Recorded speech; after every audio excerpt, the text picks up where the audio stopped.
I'm going to be really, really honest with you here. I am very, very nervous to get this out there. Based on what has happened to me over the past year, I think this is definitely the right thing to do, but also it's a struggle because I'm worried that this cycle of hate is just going to repeat itself. But I'm going to step forward, do my thing. If this documentary does get it out there, we are one step closer to becoming a well-renowned filmmaker. And if we can change the mindset of people who are just always horrible to one another, then this documentary is a success, 100%.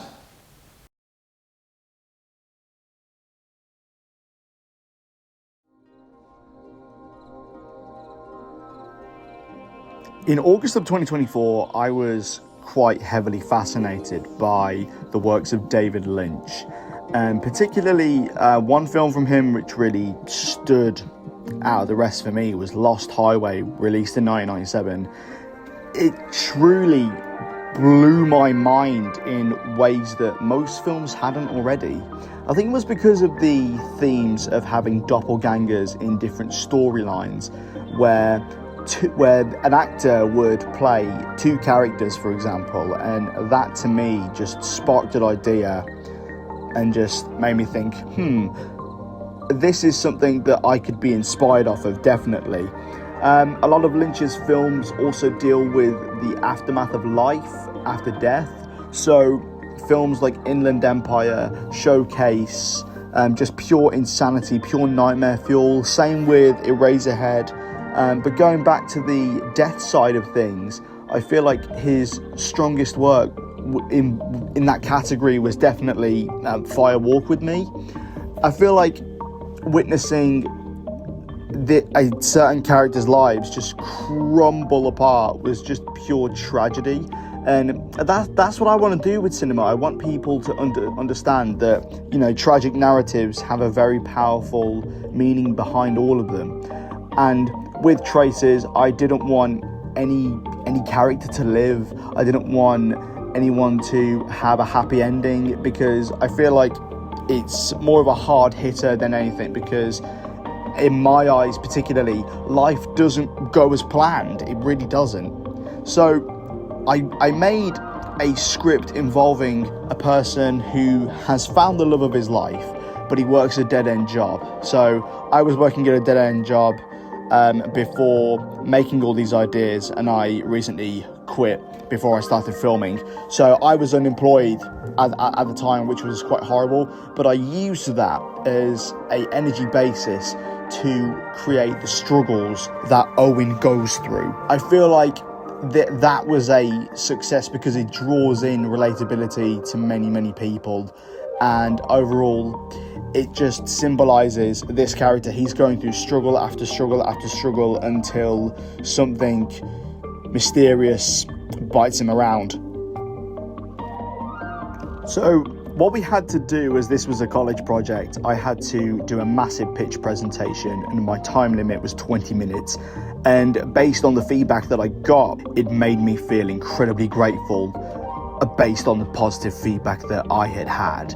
It was truly an honor to have been told that my presentation was extremely detailed. I had a well thought out synopsis, and it was a very logical explanation on how we're going to film it, how we're going to present it to an audience once we start filming over the next month. So with that in mind, I had recently just casted my 3 characters, which I'm still blown away by their talent, and just working with me and expanding my horizon on using professional techniques when shooting on location. For example, in the bar scene, even though it's quite a somber scene, quite mellow, because Owen has recently lost his girlfriend, and then all of a sudden we have a reincarnation of Violet right in front of him. Hi there. I'm sorry about what happened at work. Huh? Sometimes I visit the restaurant you work at and I just noticed you. They never leave you alone.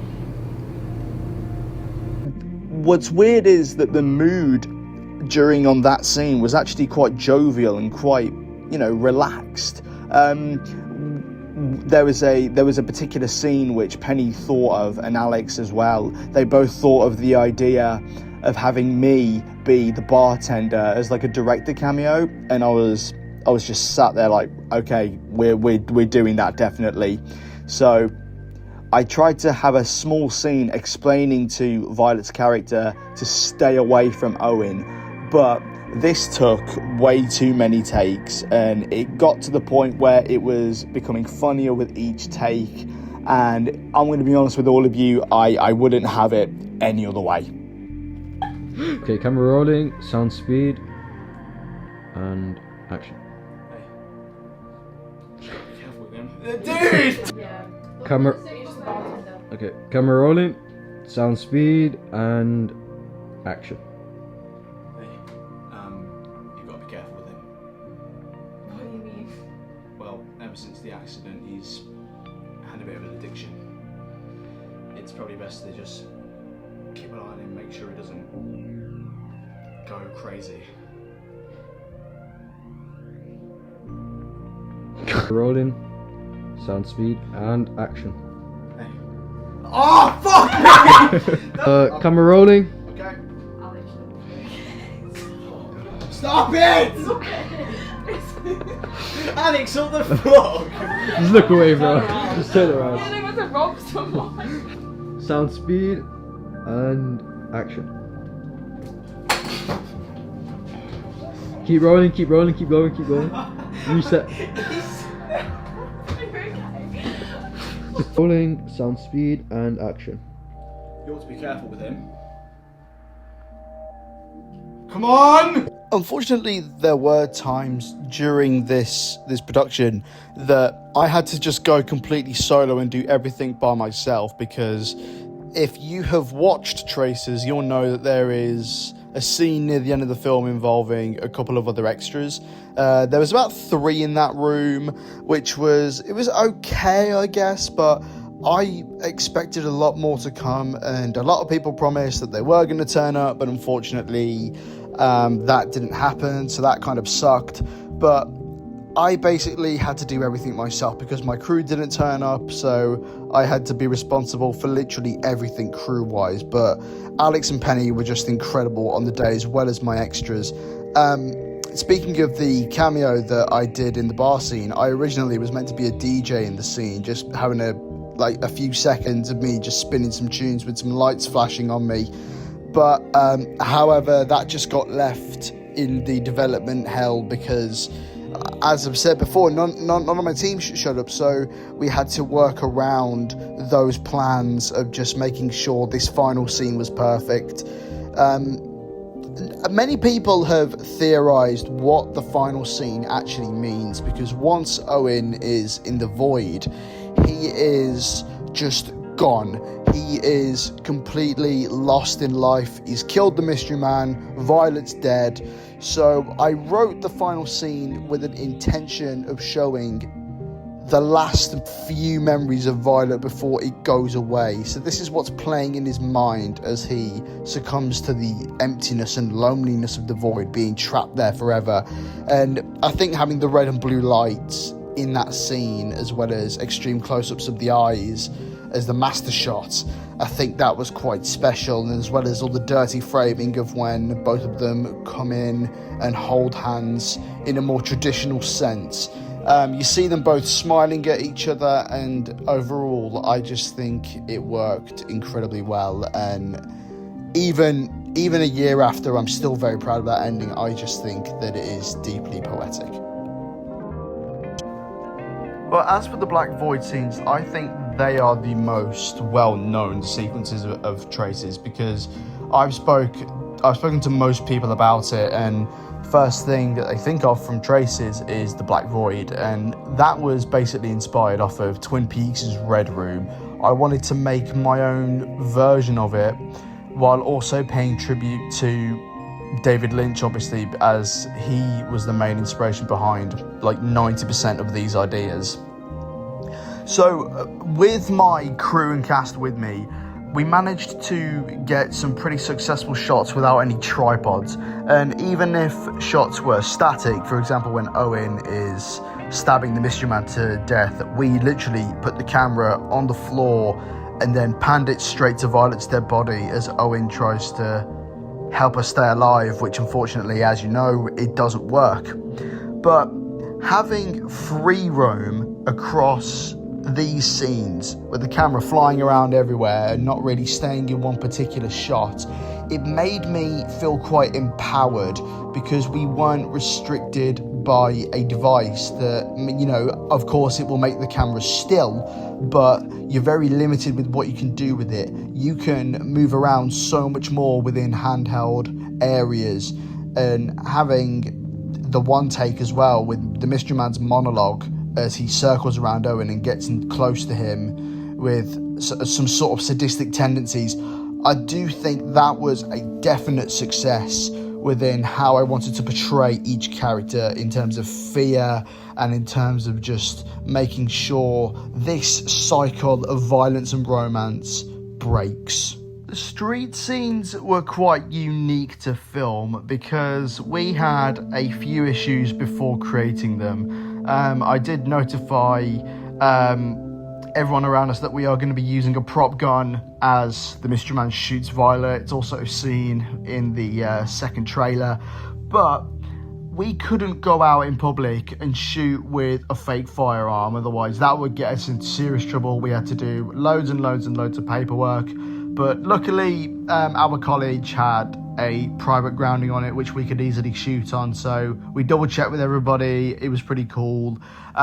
It looked quite industrial as well, which kind of added to the gritty flavorness of what I was trying to push with this project, as well as the desaturated color grading. I do feel like that whole scene, even though it is jolty and Alex does a bit of a Kubrick stare into the camera for a split second, I think all of the improvisation from our actors especially was very, very good, because Alex thought of the idea of the Kubrick stare.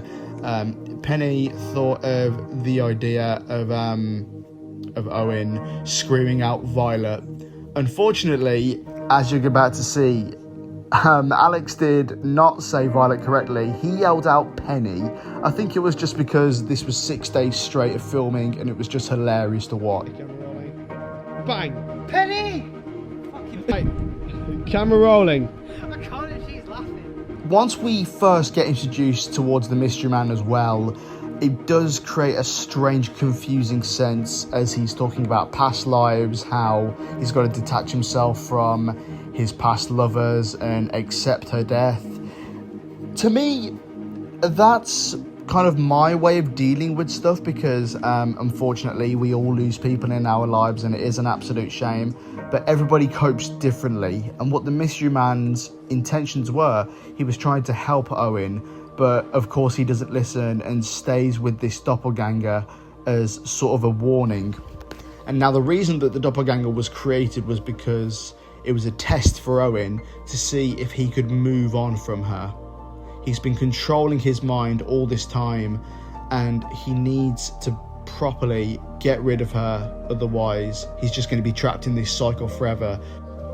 So once Trace is released on July 4th, I did feel accomplished with what I had created, as it was my longest project to date at 27 minutes long. And at the time I'm recording this, it is still my longest project to date, but hopefully I can make some more longer ones in the future, hopefully.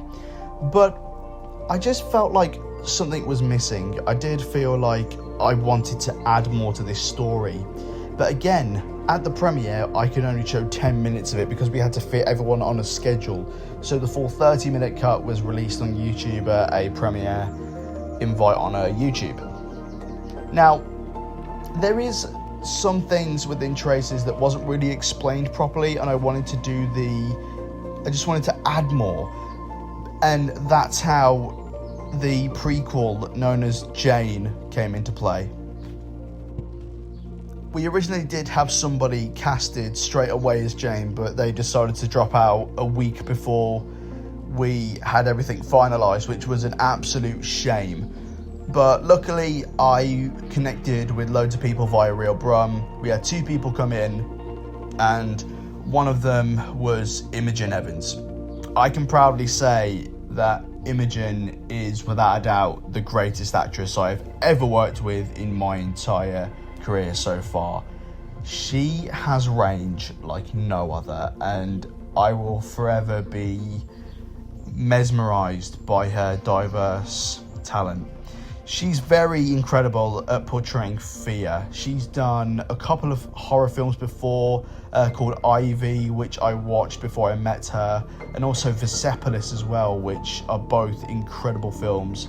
After watching those, it just made me feel a lot more determined to go, absolutely, we are casting Imogen, without a doubt.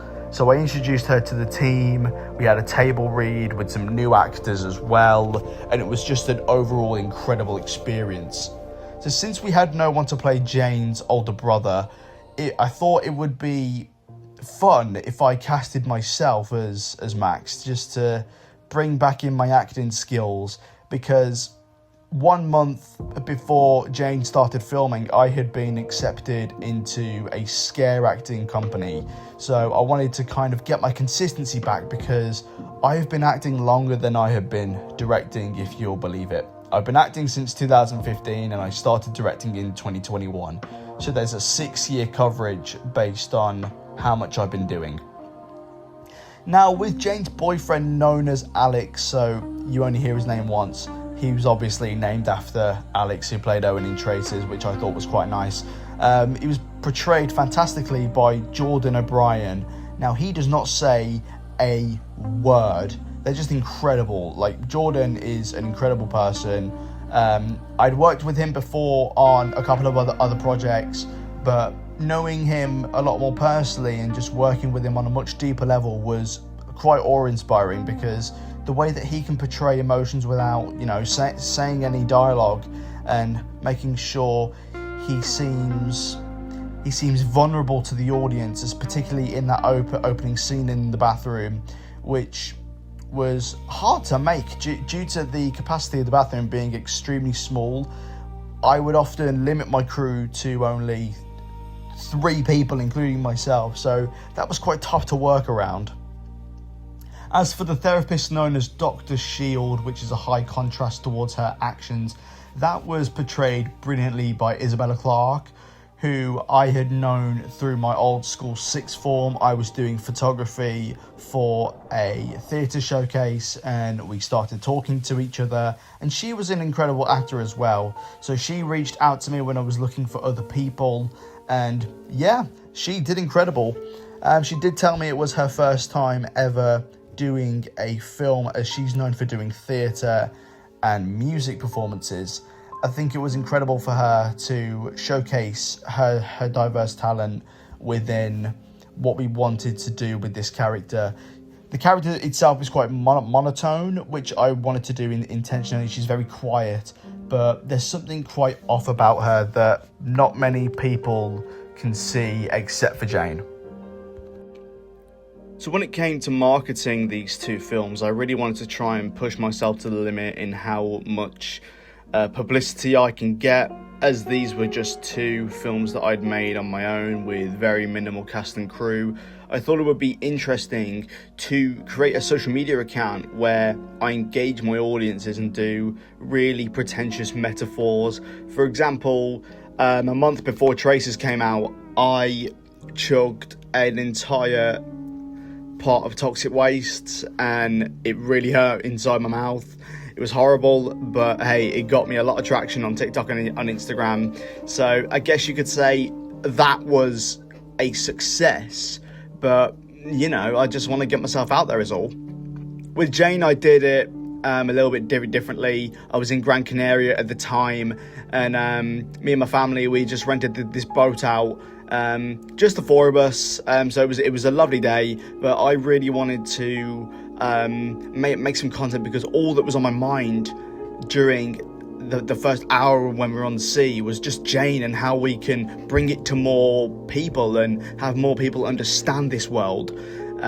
So I thought it would be really cool if I did a gainer into the sea off of the boat and announce the release date. So obviously I think a lot of people know, once I released both Traces and Jane, the feedback that I got on both of those films were just miserable. All right, it was truly a horrible time to be alive.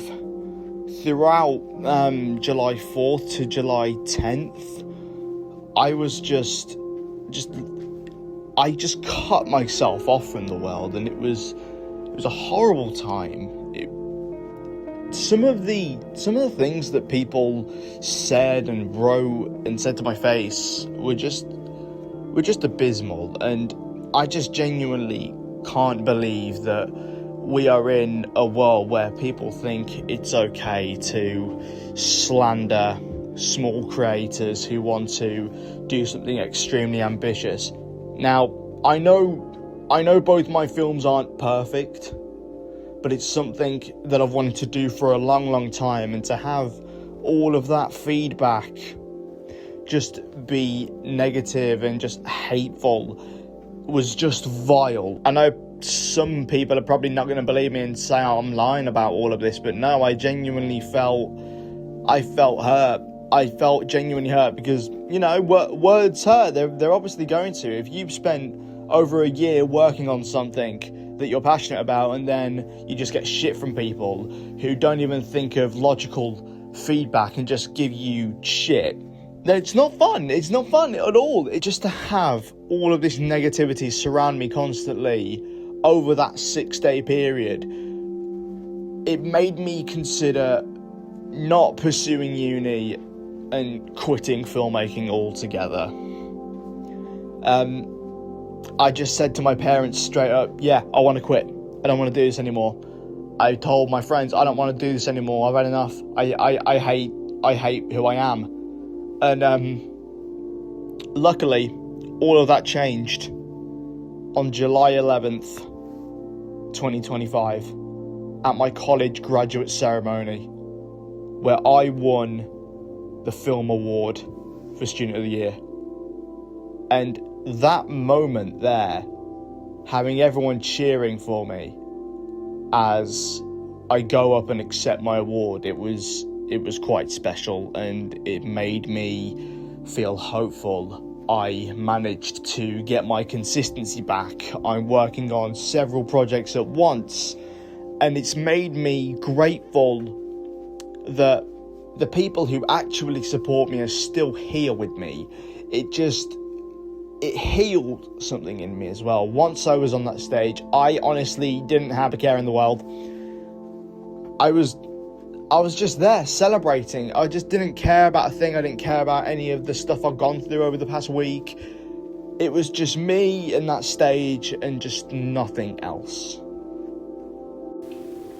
And here we are, 1 year later. So I hope this can explain everything that went on with these two films, my passion for them, my overall understanding of how I think film operates, and how I love to experiment with different techniques.